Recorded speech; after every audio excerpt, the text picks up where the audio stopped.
Alright, the purpose of this video is to go over the chain rule with you, and so our objective for this session is that you will be able to find the derivative of a composition of functions, and that's when we're going to apply the chain rule. Now, just to remind you, a composition of functions is when you have a function inside of a function, and this is the same as the notation that you may have learned in Algebra 2. Kind of looks like fog, f of g of x. So in this particular case, g of x is the inside function and f is the outside function. And so that's when you apply the chain rule. So think of it as the two functions are linked together, so you have a chain of functions. And you could even have a function inside of g. Now, so far in our toolbox of ways to find a derivative, we know how to find the derivative of a constant. The derivative of a constant is 0. We know how to find the derivative of a power function. We know how to find the derivative using the product rule, the quotient rule, and we know our trig derivatives. So below you can see examples. In number 1, if you wanted to find the derivative of the function, you would apply the power rule. So the derivative would be 2x, and the derivative of 1 is 0. So that's kind of your constant rule built in there. That we know how to do. Number 2, if you find the derivative of sine, you get cosine of x, and you know that because you have memorized the derivative of sine. Problem number 3.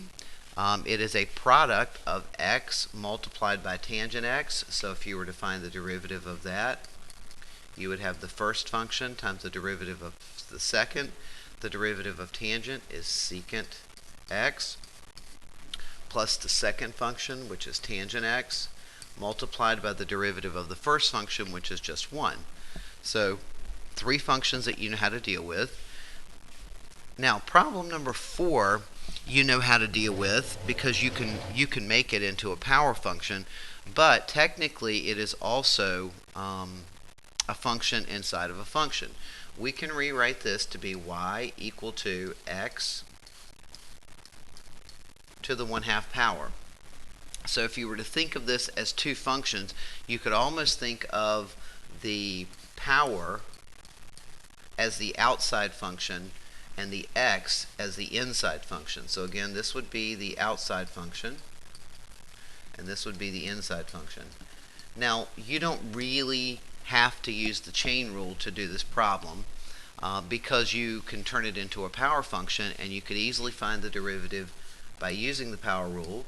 You would get 1/2 x to the negative 1/2. So the question is, when do you need to use the chain rule if number 4 is indeed a function inside of a function? Well, you can see in your notes, and this page is in your packet, the chain rule is used to find the derivative of a function that is comprised of a chain of functions. Think of it as a function within a function, and as I already said, that's a composition of functions, which you learned in Algebra 2 and you re-emphasized in pre-calc.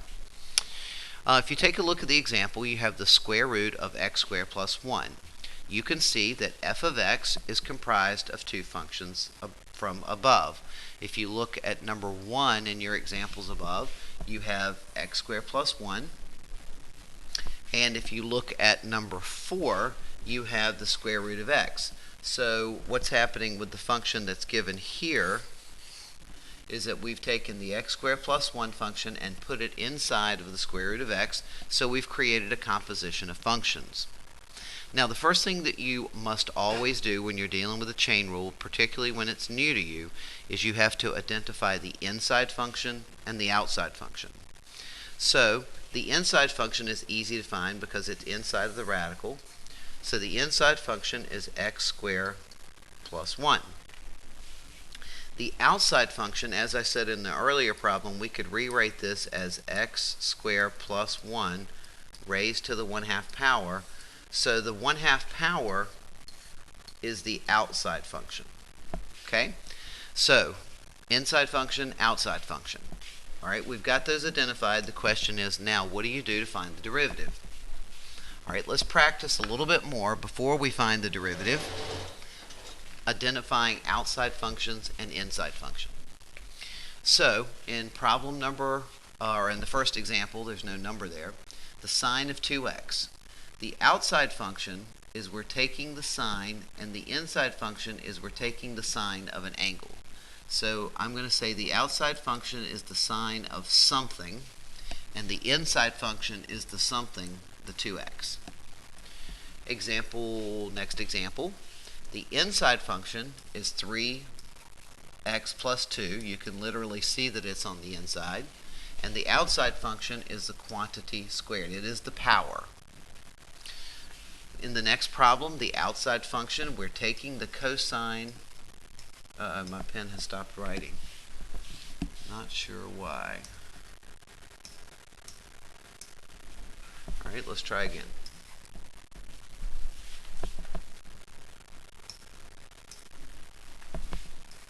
All right, there we go.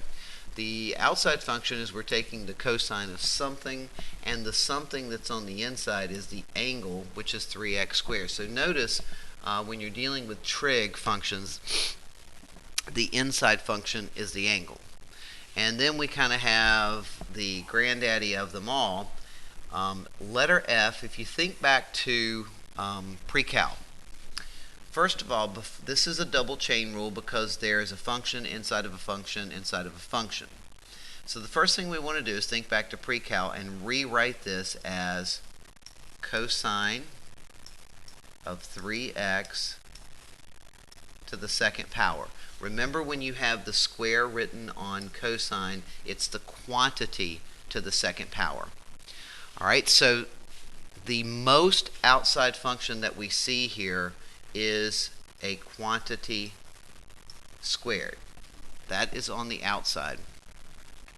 All right, then we go to the next inside function. So we're working our way out, back in.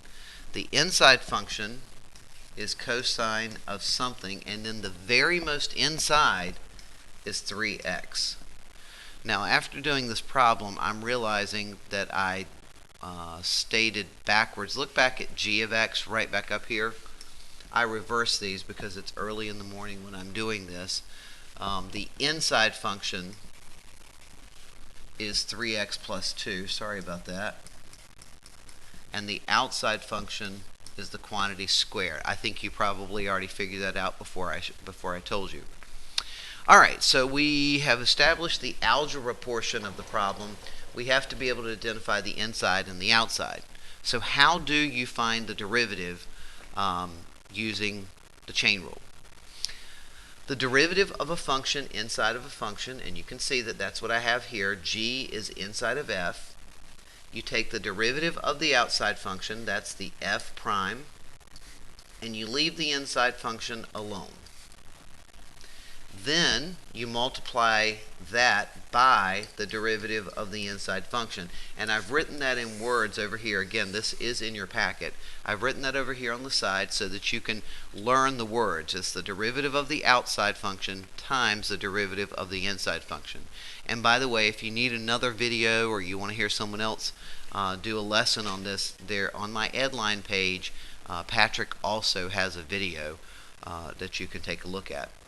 Alright, I'm going to stop this video because I'm not sure what my time limit is that I can post on the video. I'm going to start a second video, and in the second video I'm going to jump in with the examples. So after this video ends, go to the next video to look at the examples.